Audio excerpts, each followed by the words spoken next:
Hey guys, we are back with some more New Jersey Devils franchise mode, and in this one, we are going to be facing the New York Rangers, and we are going to be checking out their lines momentarily as soon as the game starts responding to my input. Alright, took a little bit, but here are the lines of the New York Rangers. First line, Wahlstrom, Lundestrom, and Holtz. Second line, Ackerstrom, Hedel, and Kakko. The third line, Orzak, Zibanejad, and Roloff, and then the fourth line, Greenway, Howden, and Mercer. On defense, they have K'Andre Miller and Brady Shea, and then D'Angelo and Foote, Pouliot and Kyle Wood, and then in goal they have Georgiev and Lindbaum, and scratched are Sheehan, Gauntz, and Merkley, and then Fred Nielsen, their main goaltender, is actually down with an injury. So we are going into game number 1 with the same lines that we had in game 7 of the previous series versus Philadelphia, and actually, just in case we need a refresher, because I definitely do. So first line, Hall, Hughes, and Perlini. The second line is Bratt, Hischier, and Kieskinen. Then the third line, Hayes, Lundell, and Dzingel. The fourth line, Grigorenko, Bykov, and Zaka. A little bit different than what we saw previously. And now Cetus and Fabro are on the top 2. Meanwhile, Hines and Carlson are on the top 4.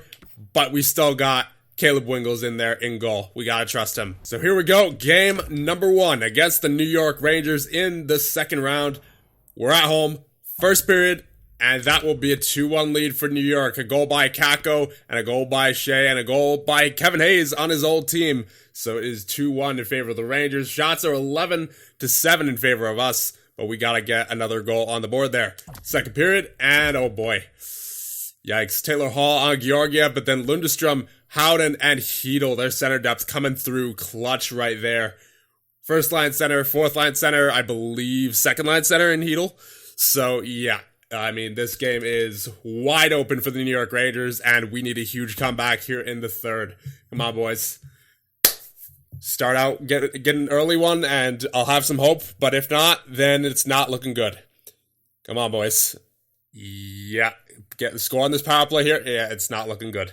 It's not looking good. Power play for the New York Rangers goes nowhere. But nonetheless, they don't really need it because they're already up by 3 and they win the game 5-2. That is unfortunate. So now going into game number 2, we really need to pick it up in this game. If we go down 2-0, I don't like it. I don't like our chances. I mean, I know the Philadelphia Flyers came back down 3-0 in our series against them and they took us to a game 7. But still, I would prefer not to take that route. I would rather get them out as soon as possible and not have to worry about a game 7. First period, goal by Wahlstrom, of course. Second period, and nothing's happening, so they didn't explode with offense in this game, or at least so far they haven't, but neither have we. So here we go, third period, and Lundestrom with the goal on Wingels. Come on, boys. Play some better defense and get some shots on goal. Come on, boys. Power play for the New York Rangers goes nowhere. Come on, Kieskinen with the goal on Georgiev. We're back to within 1. 5 minutes remaining in the third. Can we do something with it? Do we do something with it? 1 minute remaining, power play, and it goes for nothing. We're down 2-0 in this series now. They win 2-1. Our only goal by Kieskinen. Yeah, hate to see it. 3 stars of the game, Kieskinen, Georgiev, and Wingels. So Wingels performed well, but we couldn't score from him. And to be honest, Wingels obviously didn't do too well in that first game either, but neither did our offense. So our offense really does need to step up. Okay. I thought for a second it was Caleb Wingels that was injured there, but it turns out he's fully healed. So I guess he had a minor injury there for a second. But nonetheless, we are down 2-0, and both of those games were at home. So now we're going into MSG with our backs almost against the wall, especially if we lose this game. Then it's not going to be good. So as a matter of fact, I think we might have to do some more line changes because they definitely have not worked in the past couple of games. It may have worked in game 7 for us in the end, but right now, it's not working. So I think we might have to change up that first line a bit. Yeah, the first line's been silent in this series, especially Perlini. Oh my. So we will get, I guess, you know what, we might have to stack up that top line. Let's just try it out. Hall, Hughes, and Hischier. Who has the better face-off percentage this year? Is it Nico or Hughes? It's probably Nico, but I'm just going to double check just to make sure. So Nico had a 53.92. Hughes, I believe he actually might have had... Yeah, Hughes was better. So we'll leave Hughes in the middle, and I think we'll put Hall on the right wing, Nico on the left. As for the second line, we will do Perlini with Bratt and Lundell. Then it'll be Hayes with Kieskinen and Bykov, and then Dzingel down on the fourth line with Zaka and Grigorenko. We gotta get something going. Defensively, I like our defensive pairs. I don't really want to break anything up. But the problem is, oh man, Erik Karlsson's been nowhere to be found. I mean, defense wasn't exactly an issue in the last game, though. It was offense. It's been offense the entire series. And goaltending when it comes down to it as well. So I think we should just leave the defense alone. Karlsson just has to figure it out on his own. But as for our forwards, something needed to shake up. So we're going to go into this game number 3 with these lines. Hope they can get it done. If they can't, we'll be in a very bad spot. First period, and that will be a 2-0 lead for us. Nico and Severson on Georgiev. Second period, nothing doing. All right, I like what I see so far. 21 shots to 14. Keep it going. Capo Kakko with a goal right away on Wingels, a minute in, and then, of course, Wahlstrom. Wahlstrom, roughly 2 minutes later, gets the game tire on Wingels. My goodness. 10 minutes remaining, and we have a tie game in the third. Come on, boys. Get something going here. Keep pouring the shots on net, and one of them will go in. Taylor Hall on Georgiev. Let's go. And we win. And the series is now 2-1. We're not in too big of a hole just yet. Kakko, Hall, and Slavin, the 3 stars of the game. All right, going into game number 4 now. Let's hope for more of the same. I mean, obviously, a little bit more offense would be nice, but that last game was pretty good. First period, there you go. Goal by Jesper Bratt on Georgiev. Now, we're starting to click a little bit more. Second period, and they get a goal from Zibanejad on Wingels, so we are tied at 1. Shots are 19-16 in favor of the Rangers, but we've been playing a lot better as of late, so hopefully I didn't just jinx us there. Power play, come on. Kakko, I thought that was shorthanded just based off when the power play thing disappeared, and Gavin Hines on Georgiev. Let's go. Pavel Zacha, the fourth liner on Georgiev. We are now up 3-2 in the game. Can we hold on? Yes, Erik Karlsson finally gets a point. And we win 4-2 off the empty netter from Erik Karlsson. And of course, the game winner from Pavel Zacha. The 3 stars of the game, Bratt, Hines, and Lundell with the 3-assist game. So game number 5 time. And Anton Lundell is currently tied for first in points on our team with Jack Hughes with 9 points in 11 games. Anton Lundell is just clutch in the playoffs. I don't know why or how, given that the majority of the time, up until that past game or so, that he was on the second line, he's usually on the fourth line, and he's just done phenomenal in the playoffs whenever we're in them. So here we go. First period of game number 5, and we have a 2-0 lead. Dzingel and Hayes, the veteran presences coming through in the clutch. Second period, nothing doing. That's what I like to see in this situation. All right, get me one more goal, New Jersey, and we should be good to go to take a 3-2 lead in this series. But I'm not going to get ahead of myself just yet. There you go, Erik Karlsson. He's finally stepping up. Come on, boys. Hold on to this lead, and we can be up in the series and have the potential to move on to the Eastern Conference Finals. Come on, boys. Less than 5 minutes remaining.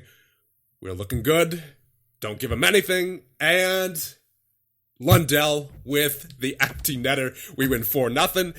And we've all of a sudden turned the tides of this series. It was previously looking very much in favor of the New York Rangers, but with these new lines, we are killing it so far. Dzingel, Karlsson, and Wingels with the shutout. And Gavin Hines out with an injured groin until May 7th. You hate to see it. I don't think that's too far off from now. Yeah, I think that's like a week or so, maybe even less. So we will get Slavin, I guess, on the line with Karlsson, and then instead here, we will get Frolov with Severson. Hopefully, Frolov adjusts well to the playoff pace, because I believe this will be his first playoff game. And yes, indeed, it will be. I mean, he's obviously played some playoffs down there in Binghamton, but nothing in the NHL as of yet. So this will hopefully be a pretty good experience for him, as we do have the opportunity to move off to round number 3. All right, game number 6 now. We are in MSG. Don't give him anything, just like he did in the last game. First period, And that will be, oh my. So Kyle Wood first on Wingles, and then Zibanejad makes it 2-0 from the neutral zone. My goodness, Wingles, what is going on with the neutral zone goals in these playoffs? And then Hall twice, and Nico on Georgiev. Second period. All right, I'll take it. Zibanejad again, but Kiiskinen on Georgiev. We're looking pretty good. I don't like the defense right now, but I like the offense. So as long as we can keep it up offensively, you shouldn't have too hard of a time winning this game number 6. Come on, boys. Get me at least one more goal here in New Jersey. And, of course, as I say that, Brady Shea on Wingles and Brett Howden on Wingles to follow it up with a short-handed goal. My goodness. Come on, please tie it up, please tie it up, please tie it up. Power play for the Rangers goes nowhere. 30 seconds remaining, and we can't do anything. And, of course, we go to yet another Game 7. 3 stars of the game, Wood, Hall, and Zibanejad. You know what? It is May 5th, so I think at this point, Gavin Hines should be, at the very least, playable. So I think that's what we're going to do. We're going to put him in instead of Frolov. And yes, he indeed is. So we're going to get him in, because the 88 overall Hines, while playing with Carlson, is much better than the, 82 overall Frolov while playing with Severson. So hopefully Hines does something well for us here in this game number 7, because we're definitely going to need his help. So that is the only line change we're going to do going to this game. We won 3 in a row prior to that last game, and now that Gavin Hines is back in the mix, we should have a pretty good game here. All right, boys. Second game 7 in a row. Let's hope it's a good one. First period, that'll be a 1-1 game. Nico Hischier and Oliver Wahlstrom. Second period, nothing doing. Oh my. We're shooting them by almost double, 25-13. Oh man.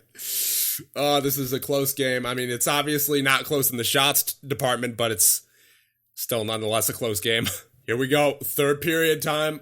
We need something here. We need something, New Jersey. Power play for the Rangers. Kevin Hayes shorthanded. Let's go on his former team. Whew. Give me something else. Give me something else here, Sim. Come on. 7 minutes remaining. Up by 1. We're almost outshooting them by double, but Taylor Hall on Georgiev. Let's go. 2 minutes remaining. 1. And we win our second game 7 in a row, and we are moving on to the Eastern Conference Finals. Let's go. 3 stars of the game are Kevin Hayes, Taylor Hall, and Nico Hischier. And we will be facing the Montreal Canadiens in the third round of the playoffs. Man, what a playoffs this has been so far. So now we will take a look at the stats for the playoffs so far. Then we'll take a look at Montreal's lines, and then we'll end things off. So, leading our squad, Jack Hughes with 12 points in 14 games. Taylor Hall, Anton Lundell, once again, with 11 points in 14 games. He has been phenomenal. Plus 8 as well. Nico Hischier with 10 points. Fabro with 9. Bratt with 7. DeZingle and Hayes with 6. Carlson also with 6. He picked it up towards the end of that series. Slavin with 6. Severson with 5. Zaka with 5. Rotsidis with 5. Perlini with 5.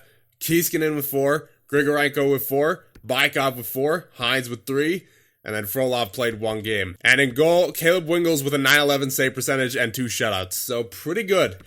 Pretty good. He's been good for the most part. Just, he does fall apart at times, but luckily so far the team has been there to pick him up. And we are off to round number 3 against the Montreal Canadiens, and we'll see what they're looking like here, as they do look like a pretty good team. As I believe that I saw that they had 55 wins in the regular season. Pretty impressive. So, first line, Max Domi, Trevor Wong, and Cole Caulfield. Oh, yeah. Cole Caulfield. I forgot to show you guys the amount of goals that he scored, but yeah. 73 goals during the regular season. So much for Taylor Hall potentially winning the Maurice Richard Trophy. We all know who it's going to. Cole Caulfield, 73 goals. Unbelievable. Antoine Bellemare with Jesperi Kotkaniemi and Amari Visakis. And then you have De La Rose with Kara and Simon Tyvel. And then you have Morand with Bunneman and Paling. That top 6 is filthy. I mean, and we don't even know what kind of chemistry they have. They might have a +3 or potentially a +5 in there somewhere. If there's a +5 on the first line, that means Cole Caulfield is a 99 overall. My goodness. Defensively, Fleury and Bodwin, Siegenthaler and Alexiak. So it looks like they have all their cash placed into their forwards there with Wong, Caulfield, Domi, Bellemare, Kotkaniemi, Visakis. Then you got Matei and Brook on the back end. And in goal, they have Binnington and Riddick. And Binnington, yeah, he's been stellar so far in these playoffs, and I believe during the regular season. Actually, he only had a 906, but last year he was really good, 924. So, I don't know what to make of this. They have Cam Fowler as an extra, who's 74 overall, 77 for Roland McKellen, and Orlando Foote, who's an 83 overall. He's actually injured, so he's a big part of their defensive core, it looks like. I'm guessing it's going to be a high-scoring series, but we won't know until we play it. So with that being said, I'll end things off here, and I'll see you guys in the next one when we face the Montreal Canadiens in the Eastern Conference Finals. See you guys then.